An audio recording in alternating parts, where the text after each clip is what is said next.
नमस्कार दोस्तों। आज की कहानी बड़ी ही रोमांचक होने वाली है, इसलिए आपसे अनुरोध है कि वीडियो में अंत तक जरूर बने रहें।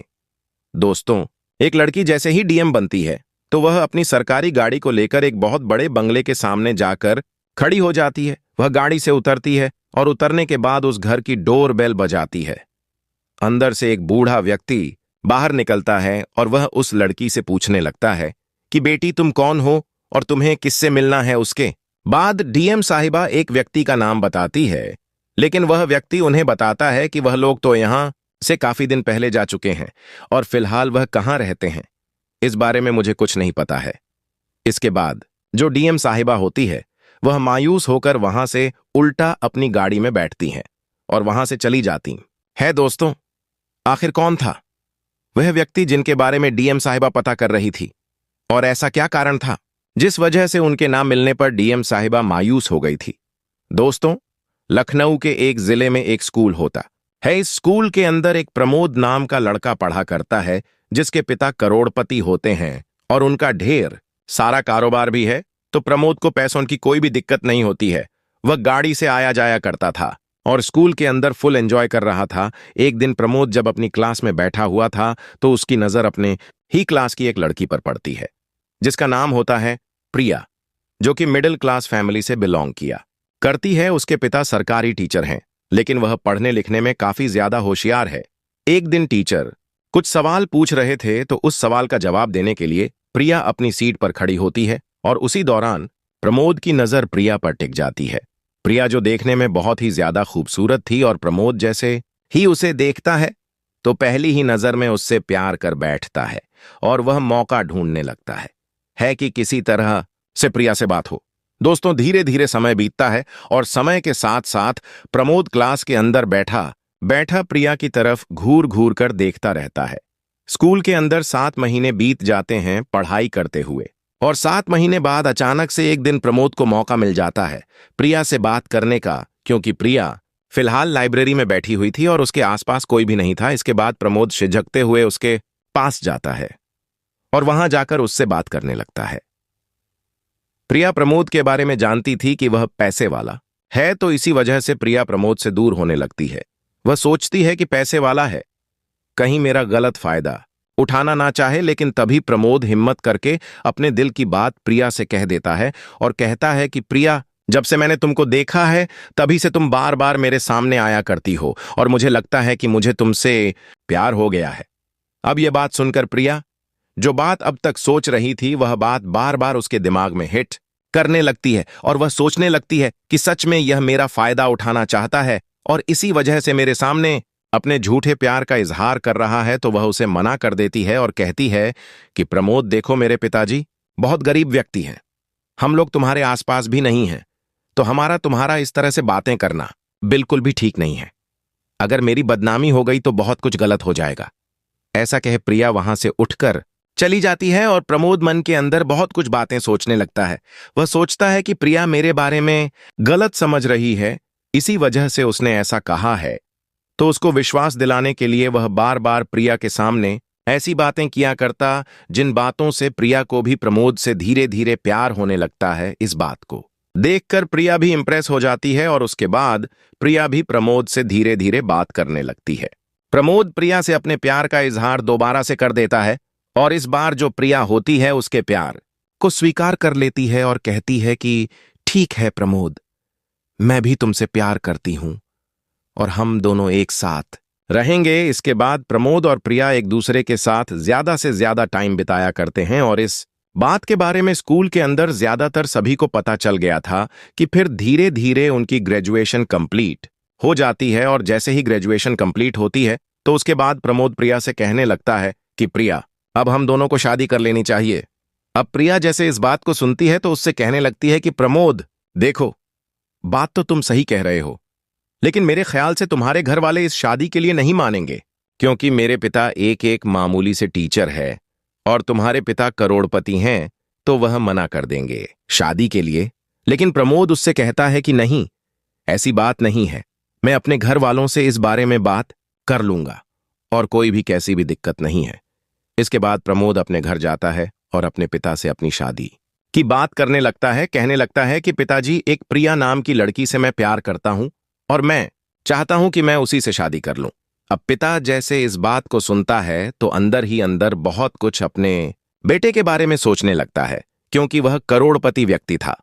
उसके अंदर अमीरी का घमंड कूट कूट कर भरा हुआ था, लेकिन वह अपने बेटे को अभी कोई भी बात महसूस नहीं होने देता है और कहता है कि ठीक है बेटा, मैं किसी दिन जाकर तुम्हारी शादी की बात कर लूंगा, तुम मुझे उनका एड्रेस दे देना। इस बात को सुनकर प्रमोद बड़ा ही खुश होता है और उसके बाद अपने कमरे में जा जाकर प्रिया के पास फोन मिला देता है। फोन मिलाने के बाद वह सारी बातें प्रिया को बता देता है और कहता है कि प्रिया, पिताजी शादी के लिए एग्री हो गए हैं और वह कह रहे हैं कि वह किसी दिन तुम्हारे घर आएंगे और शादी की बात कर लेंगे। इसके बाद प्रिया जब इस बात को सुनती है तो बड़ी खुश होती है और वह अपने पिता को अपने प्रमोद के बारे में बता देती है। पिता उससे कहने लगता है कि बेटी, वैसे तो समाज वाले अलग अलग तरह की बातें बताएंगे, लेकिन जब तुम मुझसे प्यार करती हो तो मुझे इस शादी से कोई भी ऐतराज नहीं है। कुछ दिनों बाद जो प्रमोद का पिता होता है वह अपनी लग्जरी कार में बैठता है और वहां से सीधा प्रिया के घर पहुंच जाता है। प्रिया का घर थोड़ा दूर में था और वहां पर एक गरीब इलाके में प्रिया का घर बना हुआ था। घर तो ठीक ठाक बन रहा था, लेकिन प्रमोद के पिता के घर के सामने वह कुछ भी नहीं था। इसके बाद जैसे ही प्रमोद का पिता प्रिया के घर में जाता है तो वहां जाकर अंदर के सामानों की हालत देखने लगता है। वहां जाते ही उसका माथा चढ़ गया, लेकिन प्रिया ने अपने पिता को बता दिया था कि आज प्रमोद के पिता आने वाले हैं, तो वह उसकी पूरी तैयारी करे हुए बैठे थे। तभी जो प्रिया के पिता है वह उनको आदर सम्मान के साथ घर के अंदर बिठाते हैं और बैठने के बाद चाय नाश्ता कराते हैं। चाय नाश्ता करने के बाद जो प्रमोद का पिता होता है वह प्रिया के पिता से बात करने लगता है और बातों ही बातों में वह अमीरी का रब झाड़ने लगता है और कहता है कि देखो, तुम्हारी बेटी को मेरे बेटे से कहना होगा कि वह उससे प्यार नहीं किया करती है। इसके लिए चाहे तुम जितने भी पैसे ले लो, लेकिन मेरे बेटे के साथ आपकी बेटी की शादी नहीं हो सकती। इस बात को सुनकर प्रिया के पिता को बड़ी हैरानी होती है, क्योंकि अब तक वह समझ रहे थे कि शादी की बात करने के लिए आया है, लेकिन यहां पर यह पैसों का रौब दिखाने के लिए आया है ताकि वह अपने बेटे को इस लड़की से छुटकारा दिला सके। कि इसके बाद जो प्रिया के पिता होते हैं वह उससे कहने लगते हैं कि देखो साहब, आपके जितना पैसा तो हमारे पास नहीं है। अगर आप अपने पैसों का बल दिखाकर हम लोगों को खरीदना चाहते हो तो ऐसा नहीं हो सकता, लेकिन फिर भी अगर आपको कोई आपत्ति है तो मैं अपनी बेटी से साफ साफ बोल दूंगा कि उस घर में मैं तुम्हारा रिश्ता नहीं हो सकता और तुम उस लड़के को भूल जाओ। यह बात प्रिया भी अंदर बैठी बैठी सुन लेती है और पूरी बात के बारे में उसको जानकारी होती है। अंदर बैठी बैठी प्रिया फूट फूट कर रोने लगती है।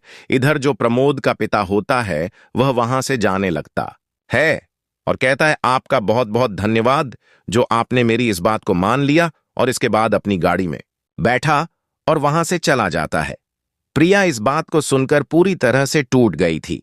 तभी प्रिया का पिता उसके पास जाता है और अपनी बेटी को समझाते हुए कहता है कि बेटी, यह अमीर लोग है।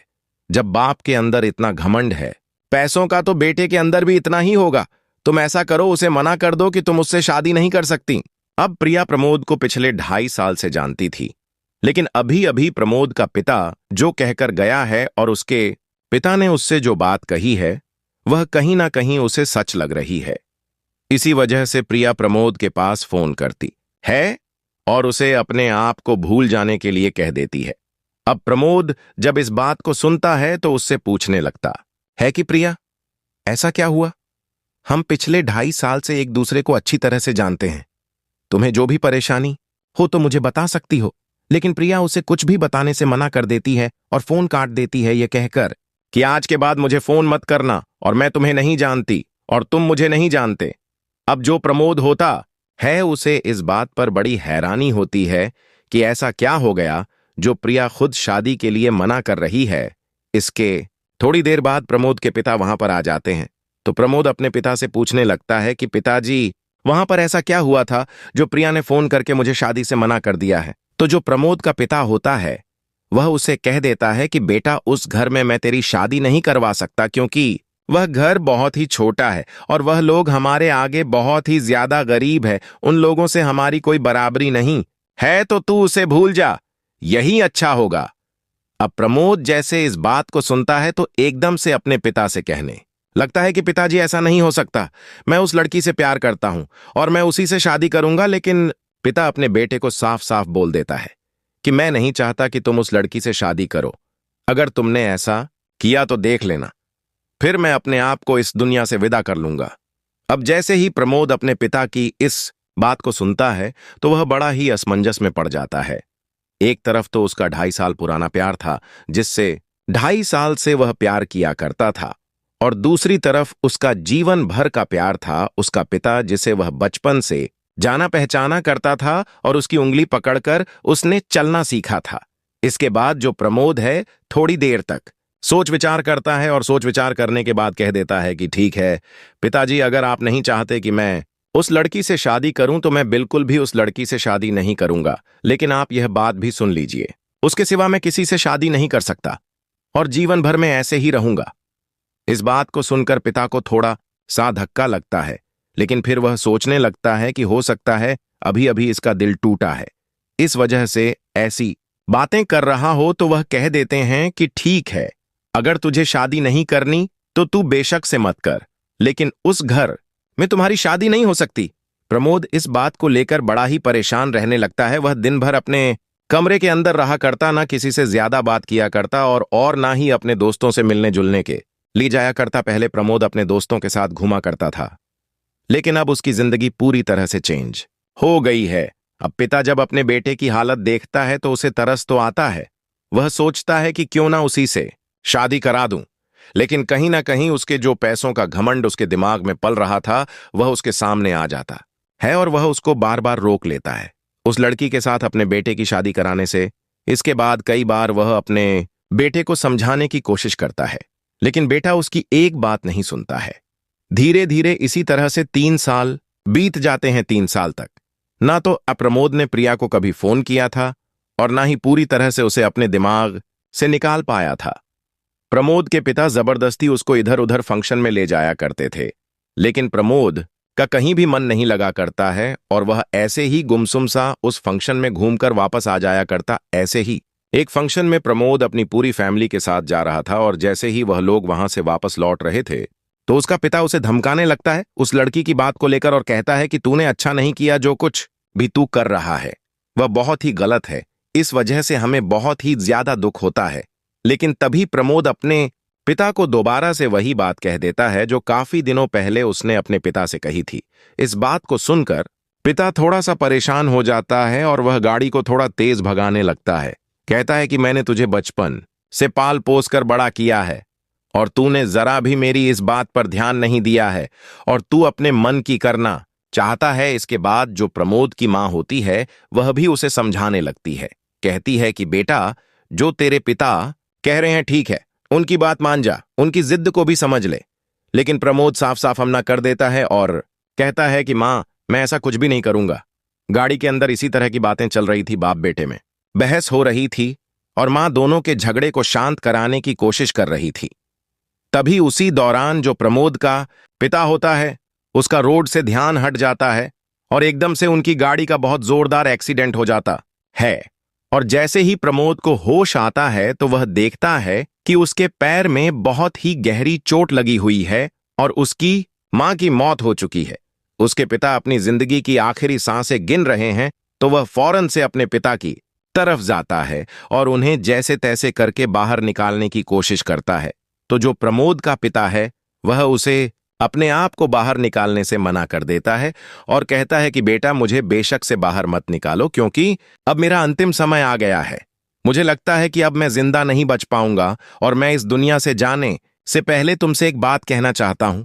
उसके बाद प्रमोद कहता है कि नहीं पिताजी, मैं पहले आपको बाहर निकलता हूं, पहले आपको हॉस्पिटल ले चलता हूं और उसके बाद हम लोग बातें करेंगे। लेकिन पिता उसे रोकते हुए कह देता है कि बेटा काफी दिनों से मैं इसी बारे में सोच रहा था कि तुम्हारी इस लड़की से शादी हो जानी चाहिए, लेकिन मैं तुमसे अपने अभिमान के चलते कह नहीं पाया था। यह बातें तो आज मैं तुमसे कह रहा हूं कि तुम बेशक से उस लड़की से शादी कर लेना, क्योंकि अब मैं ऊपर वाले के पास जा रहा हूं और इसके बाद मेरा घमंड मेरे साथ ही चला जाएगा। इस बात को सुनकर प्रमोद की आंखों में आंसू आ जाते हैं और वह अपने पिता को बाहर निकालने लगता है। और थोड़ी ही देर में वहां पर एम्बुलेंस भी आ गई थी। एम्बुलेंस के अंदर प्रमोद अपने माता पिता को ले जाता है और वहां जाकर थोड़ी देर बाद उसके पिता की भी मौत हो जाती है और डॉक्टर साहब उसको मृत घोषित कर देते हैं। इसके बाद प्रमोद अपने माता पिता की मौत से बड़ा ही टूट जाता है और बहुत ही ज्यादा इस बात से परेशान रहने लगता है। धीरे धीरे प्रमोद के पैर का इलाज होता है, लेकिन जैसे ही उसका इलाज कंप्लीट होता है तो उसे पता चलता है कि वह जीवन भर के लिए विकलांग हो गया है। उसके पैर में कोई ऐसी कमी रह गई है जो वह अपनी जिंदगी को पहले की तरह नहीं जी सकता है। उसे जीवन भर किसी के सहारे की जरूरत होगी और यह बात देखकर प्रमोद बड़ा ही उदास हो जाता है। इसके बाद वह सोचने लगता है कि क्यों ना प्रिया से बात की जाए और अब उससे शादी कर लेनी चाहिए, क्योंकि पिता की भी आखिरी इच्छा यही बन गई थी। अंतिम समय में उन्होंने मुझसे कह दिया था कि तुम बेशक से उसी लड़की से शादी कर लो। प्रमोद अपना फोन निकालता है और फोन निकालकर प्रिया से बात करने लगता है, क्योंकि इस बात को काफी दिन हो गए हैं और वह सोच रहा है कि कहीं ऐसा ना हो कि प्रिया की शादी हो गई हो और अब उसके पास कोई ऐसा चांस ही ना हो। जैसे प्रमोद फोन मिलाता है तो प्रिया का कॉल नहीं लग पाता है। इसके बाद वह एक कॉमन फ्रेंड के पास फोन करता है जो प्रिया को अच्छी तरह से जाना पहचाना करती थी और उसके पास फोन करके प्रिया के बारे में पता करने लगता है। तो उसकी जो कॉमन फ्रेंड होती है वह उसे बताती है कि प्रिया फिलहाल डीएम बन चुकी है और उसकी ट्रेनिंग चल रही है। इस बात को सुनकर प्रमोद बड़ा हैरान होता है और सोचने लगता है इस बारे में कि अब मैं अगर उससे शादी के लिए बात करूंगा तो वह मुझे मना तो नहीं करेगी, लेकिन मैं विकलांग हो गया हूं और अब उसके लायक नहीं हूं। इस बात को सोचकर वह उस फोन को काट देता है और अपने आप को गुमनामी की जिंदगी में रखने लगता है। धीरे धीरे लगभग 1 साल बीतता है और 1 साल के अंदर प्रमोद का पूरा बिजनेस ठप हो गया था, क्योंकि अब वह न तो अपने बिजनेस पर ध्यान दिया करता है और ना ही उसका कहीं भी मन लगा करता है। वह घर के अंदर पड़ा रहा करता और दिन रात शराब पिया करता। ऊपर से उसने अपने उस घर को भी बेच दिया था जिस घर के अंदर वह अपने पिता के साथ रहा करता था।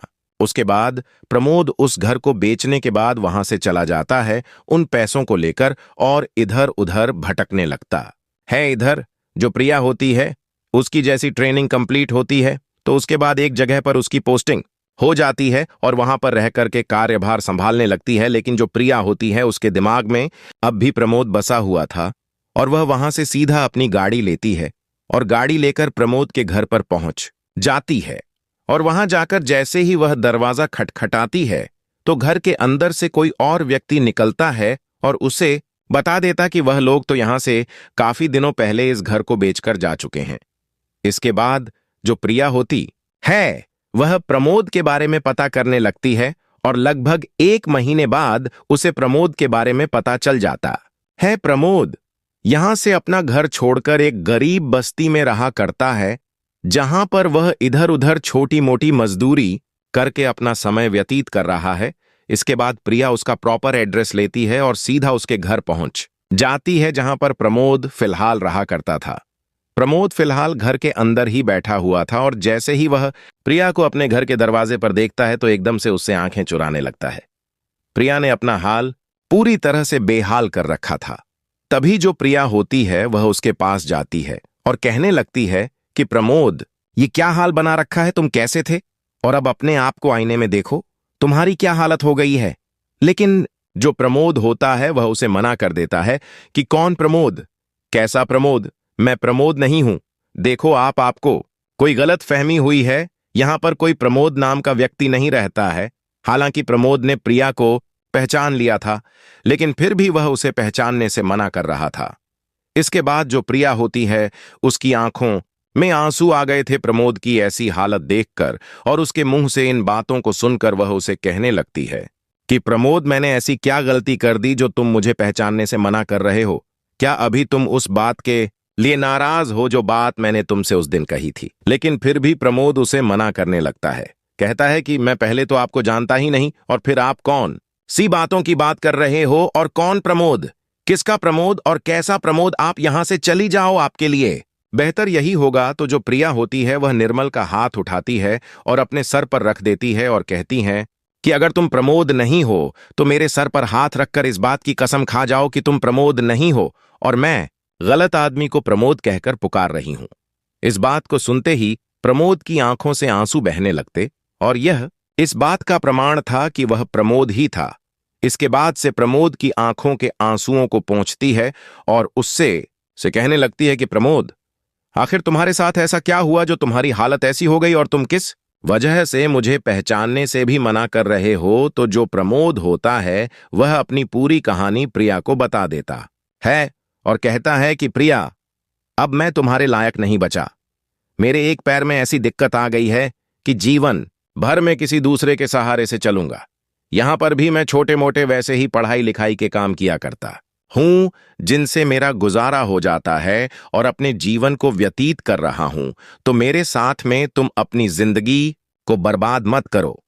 तुम यहां से चली जाओ और मुझे पूरी तरह से भूल जाओ। लेकिन जो प्रिया होती है वह उसे कह देती है कि प्रमोद, आज जो मैं डीएम बनी हूं वह तुम्हारी ही बदौलत है। अगर तुम्हारे पिता उस दिन हमें गरीब होने का एहसास नहीं दिलाते तो शायद आज मैं डीएम नहीं बन पाती। उस दिन के बाद मेरे अंदर एक अलग सी आग लग गई और उसके बाद मैंने ठान लिया कि मुझे कोई बड़ा अधिकारी बनना है, ताकि मैं प्रमोद के घर अपनी शादी की बात करने के लिए खुद जा सकूं। और उसके पिता इस रिश्ते से मना नहीं कर पाए। लेकिन प्रमोद कहने लगा कि हाँ प्रिया, मुझे भी पता है कि तुम डीएम बन चुकी हो। जब तुम डीएम बनी थी तो उसी दौरान मैंने पता किया था तुमसे बात करने के लिए।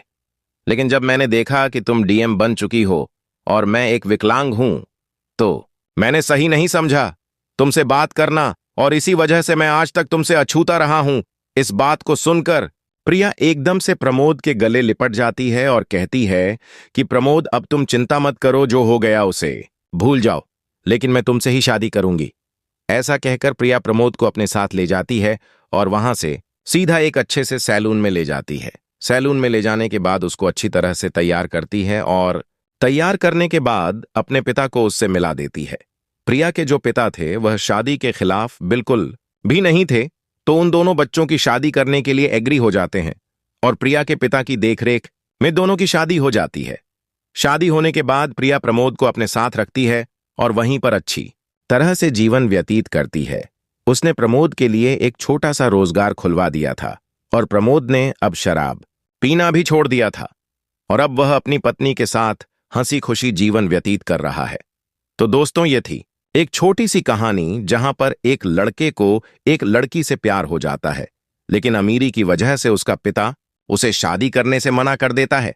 बदले में वह लड़की कलेक्टर बन जाती है और दोनों का जीवन दोबारा से एक मोड़ पर आकर मिल जाता है। दोनों आपस में खुशी खुशी जीवन व्यतीत करने लगते हैं। तो दोस्तों, आज की कहानी आप लोगों को कैसी लगी कमेंट में जरूर बताएं। मिलते हैं। वीडियो अगर अच्छी लगी हो तो लाइक करें। मिलते हैं दोस्तों अगले वीडियो में एक नई कहानी के साथ। तब तक के लिए धन्यवाद।